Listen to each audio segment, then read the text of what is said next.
Hello guys, तो कैसे हो आप लोग। तो आई होप कि आप लोग बेटर होंगे। मैं भी बढ़िया ही हूँ। मेरा कौन पूछ रहा है। तो चलिए आपका बताते हैं, आज की नई वीडियो में शुरुआत करते हैं। तो आज का नया वीडियो होगा किस टॉपिक पे। तो आज का नया वीडियो जानते हैं किस टॉपिक पे होगा। दी बिग बैंग थ्योरी, मतलब अपना ब्रह्मांड कैसे उत्पन्न हुआ था, इसमें जानेंगे हम लोग।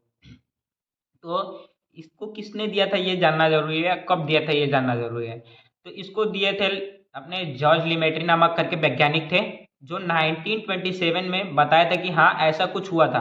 जब उन्होंने ऐसा बताया तो कई लोग उनका मजाक उड़ाए कि ये चूतिया है, का ऐसा कुछ होगा क्या। कई लोगों ने बोला था कि ये दी बिग बैंग थ्योरी नहीं है, ये दी बिग बैंग आइडिया है बस रखे नोबेल पुरस्कार पाने के लिए। तो ऐसे ही उनका मजाक उड़ाने लगे, लेकिन इनको सन 1965 के आगे जाके इनको नोबेल प्राइज़ मिला था इसके बारे में रिसर्च करने की। तो आप जानते हैं कि क्या क्या हुआ था। देखिए, हम लोग का ब्रह्मांड दो टाइप का है, एक ऑब्जर्वल है, एक इनऑब्जर्वल यूनिवर्स है। जिसको हम देख सकते हैं वो ऑब्जर्वल यूनिवर्स है, और जिसको हम लोग नहीं देख पाते वो इनऑब्जर्वल यूनिवर्स है। ऐसे कुछ है। तो उन्होंने बताया था कि ये जो सारी यूनिवर्स है जिसको हम देख रहे हैं, वो एक पॉइंट पे था, एक छोटे से एटम में सारे ये चीज़ें थी, जिसका इनफाइनाइट एनर्जी था, इनफाइनाइट डेंसिटी था। और जो भी हुआ होगा उसमें कुछ हुआ और एक ही बार ब्लास्ट हुआ, बुम करके एक ही बार ब्लास्ट हुआ और ये सारी चीज़ें आ गई। तो उस टाइम अब क्या क्या हुआ था आप ये जानते हैं। उस टाइम टेम्परेचर जानते हैं कितना था। एक के आगे 32 जीरो लगा और काउंट करो कितना टेम्परेचर था। इतना टेम्परेचर उस टाइम था। और आप बताइएगा, कमेंट करके बताइएगा कि उस टाइम टेम्परेचर कितना था, एक के आगे 32 जीरो लगा के। तो अभी हम लोग आगे आगे जानते हैं उसके बारे में क्या हुआ था। कुछ टाइम बाद, मतलब ब्रह्मांड की उत्पत्ति के 1 सेकंड को हम प्लैंक टाइम कहते हैं। क्यों अब उसको प्लैंक टाइम कहते हैं। उस टाइम में हमारे ब्रह्मांड का तापमान 10,000 अरब तक आग से गिर गया था। एक ही बार गिर गया था ब्रह्मांड। धीरे धीरे 1 सेकंड में ही ब्रह्मांड धीरे धीरे ठंडा होने लगा। जितना ब्रह्मांड फैलता गया उतना ठंडा होने लगा। आज तक हम लोग का ब्रह्मांड 93 अरब साल अरब लाइट ईयर तक फैल चुका है। मतलब कि हमारा ब्रह्मांड लाइट की स्पीड से ज़्यादा तेज़ी से फैल रहा है। इसके पीछे भी एक थ्योरी है, जिसको हम लोग अगले के अगले वीडियो में जानेंगे।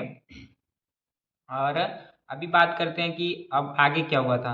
अब 30,80,000 वर्ष तक हमारा ब्रह्मांड ऐसे ही, मतलब प्लाज्मिक रूप में फैला रहा, ऐसे घूमता रहा। अब आप बोलेंगे कि ब्लास्ट हुआ, कोई लाइट वाइट नहीं। हाँ, कोई लाइट नहीं थी भाई। अब आप लोग दिमाग लगा सकते हैं कि स्टार्स कैसे बनते हैं, चाहे लाइट कैसे होती है। कुछ तत्व तो होने चाहिए ना, कुछ एलिमेंट्स होने चाहिए ना उसके लिए। तो हम लोग उस टाइम कुछ नहीं था भाई, टाइम तक नहीं था, ना टाइम था ना स्पेस था। 1 सेकंड के बाद, ब्लास्ट होने के 1 सेकंड बाद ही स्पेस बना और टाइम बना। और जो भी था ऐसे था, 1 सेकंड के बाद ही कुछ बना।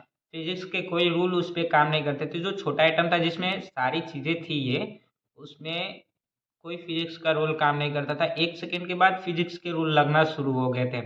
अब धीरे धीरे जब प्लाज्मिक रूप में हमारा था 3,80,000 वर्ष तक, तो अभी धीरे धीरे न्यूट्रॉन, प्रोटॉन, क्वार्क और सारे बनना शुरू हुए। तो धीरे धीरे सबसे पहला हम लोग का एलिमेंट मिला था। कौन सा एलिमेंट, आप लोग गैस करिए, हर कमेंट में बताइएगा। सबसे पहला एलिमेंट मिला था हम लोग का हाइड्रोजन। हाइड्रोजन अब ग्रेविटी की वजह से पुलअप पुलअप होते होते वो हीलियम बनाया, और हमारा मिला सबसे पहला स्टार।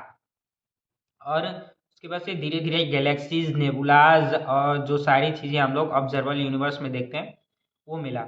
अब हम लोग का यूनिवर्स इतना तेज़ी से फैल रहा है, वो बताते हैं लोग कि यूनिवर्स जब बताए थे जॉर्ज मिलेटन ने बताया था कि अपना जो यूनिवर्स है वो अपने आप में ही फैल रहा है, वो किसी चीज़ में नहीं फैल रहा है। अपने आप में फैलना मतलब आप समझ सकते हैं कि एक गुब्बारा लिए, उसमें हवा भरे भरे भरे भरे भरे भरे भरे ऐसे होता है कुछ। वो अपने आप में फैल रहा है ना, वो किसी चीज़ में नहीं फैल रहा है ना, वो अपने आप में फैल रहा है। ऐसे कुछ है कि वो ब्रह्मांड अपने आप में फैल रहा है और किसी चीज़ में नहीं फैल रहा है। तो हम लोग का सबसे पहला एलिमेंट था हाइड्रोजन, और उसके बाद से हीलियम बना और पहला स्टार मिला। तो अब जानते हैं कि लिमेट्री के को थ्योरी को सच कब माना गया। 1965 में एक कॉस्मिक टेस्ट हुआ था, माइक्रो कॉस्मिक टेस्ट हुआ था, जिससे लिमेट्री को सच माना गया और उनको नोबेल प्राइज़ मिला था। तो ऐसा ही कुछ हुआ था। इस थ्योरी में बस इतना ही। Thank you for watch now. और थोड़ा सा सपोर्ट की ज़रूरत है, क्योंकि पहले वीडियो में थोड़ा सा सपोर्ट मिला था, उसके बाद से डाउनफॉल होने लगा है। तो थोड़ा सा सपोर्ट कीजिए, लाइक शेयर सब्सक्राइब कीजिए। Thank you.